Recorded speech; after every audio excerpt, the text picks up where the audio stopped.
If you're thinking about changing schools, why wait? At Manhattan University, love those guys. You don't have to start over. With transfer-friendly pathways, your credits count, and you keep moving forward. From day one, you're part of Jasper Nation, preparing for the real world. And with New York City just a train away, opportunity is everywhere. Ready to move forward without missing a step? Visit manhattan.edu/transfer and enroll today. Manhattan University. Don't start over. Move forward. Listen, all you New Yorkers. Taxi. Okay, we're looking around. This is the 77 WABC minicast.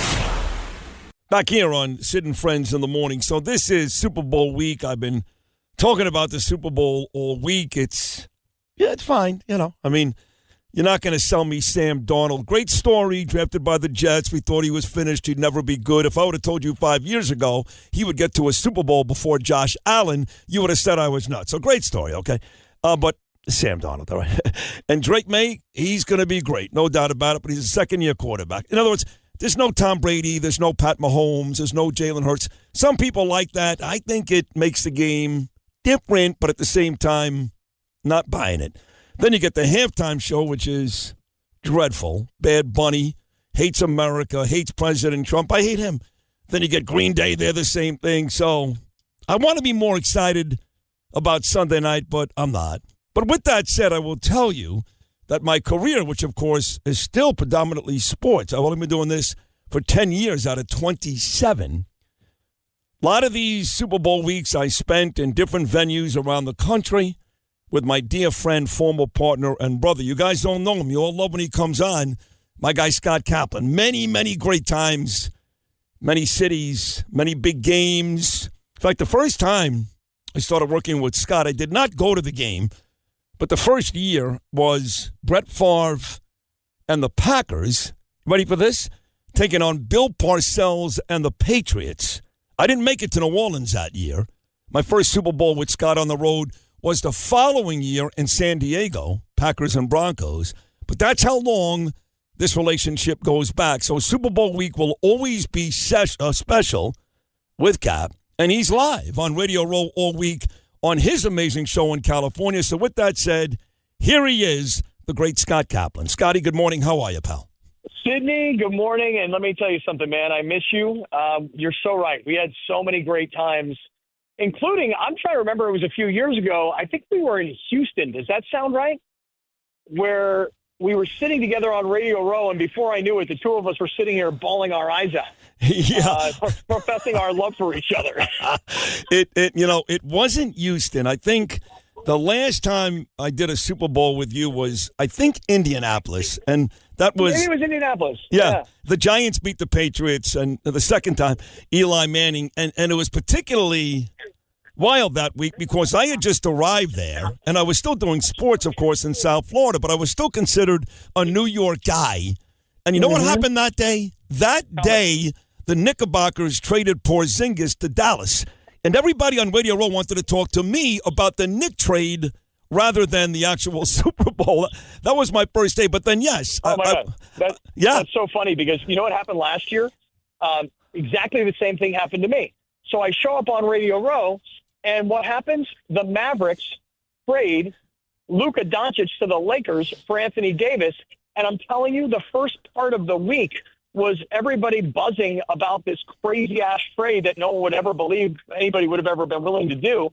And I'm the LA, right? So they're like, hey, come sit down and talk to us about Luka versus AD. So I spent my first 3 days here last year talking about Luka Doncic. And a year later, I mean, here we are. That's funny. Yeah, NBA trades for Sid and Scott on Radio Row. And then I did make my way to your table, and we did cry our eyes out just reminiscing about all the great times we had, and they were great. I mean, I don't go back to any one specific memory. There were so many, but being your guest on my show today, I'm going to ask you, is there one particular memory, maybe Atlanta when Joe Namath made his way directly to us, really you, any Super Bowl that comes to mind right away? Maybe when I made out with Dennis Rodman in Miami. You call it, Scott. Oh.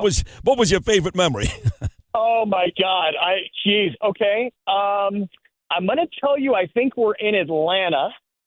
And we are stumbling, you and I, down the street. There's an ice storm in Atlanta, and we have just left Dennis Rodman's party. And I'm telling you, we're going to have a hard time making it back to our hotel.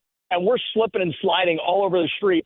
And all of a sudden, here comes this bus down the street. It was like an totally empty city street. And here comes this bus at the two of us. And as you and I are slipping and sliding on our feet, this bus is slipping across the street. And we're thinking we're going to get hit by this bus and run over by this thing. I remember that. I think I actually went down, trying to get away from the bus. I think I actually did go down. That was a brutal night. That was a great Super Bowl. That was, I remember very, very well. That was the Rams. They beat the Titans. Steve McNair, Kurt Warner hitting Isaac Bruce with a fourth quarter touchdown, and that was it. The Rams get the first one. 2 years later, Tom Brady beats the Rams for his first Super Bowl. But that night, you may remember, too, talking about Scott and Sid memories, that night we went to the MVP party because they announced they were going public, which ended up being a big deal for a lot of people, and that was the night, and I feel badly about this now because he's gone and God rest his soul, but that was the night where I had to be separated. I tried to punch Stuart Scott across the face. Yeah, well, here's the problem, and I think it happened twice in the same trip. Stuart Scott, God rest his soul, I mean, he's an icon, right? But we were all much younger. We were very young, and Stuart was sort of famous already on ESPN, and you and I were kind of making our way up through radio. And we did. I don't know why, but I remember saying to you, I'm like, Sid, people don't like it when you put your hands in their face. Okay? And you had this thing that you would do with, like, your finger. Like I still do it. I still do that. By the way, I've given the death finger to President Donald Trump, just so you know. Oh, my. I can tell you he don't like it. Okay? So you tried to give, like, the double touch finger face thing to Stuart Scott. He didn't want any part of that thing. And, yes, there were the separation did happen. But on the same trip, I'll tell you right now, on the same trip, I'm almost sure it was the same trip, we were downstairs in some bar club one night, and we're sitting there talking to an NFL wide receiver, a guy by the name of Ricky Prohl. And I only remember because his nickname was Rock and Roll Ricky Prohl. But then you somehow kind of like beelined toward, remember the old CBS broadcaster, Pat O'Brien? Of course. Him? He ended up being a very, very good friend of mine from the Imus days, Pat O'Brien. Very good friend of mine. But this is before that, right? Yeah. So what happens? You gave him the double finger to the face, and we had to pull you out of that one too. Yeah, that's true. And if you remember, we had our producer with us, the Hind. And the Hind was a big guy, 6'5", like 280, 290, like he was a thick tank, So anytime something would happen, I'd be like, Hind, keep an eye out on Sid because I'm going to try and be I'm going to be a diplomat, but you may have to be physical here. Yeah. By the way, Ricky Prohl caught a touchdown pass in that Super Bowl for the Rams over the Patriots and over the they beat the other Titans. Excuse me.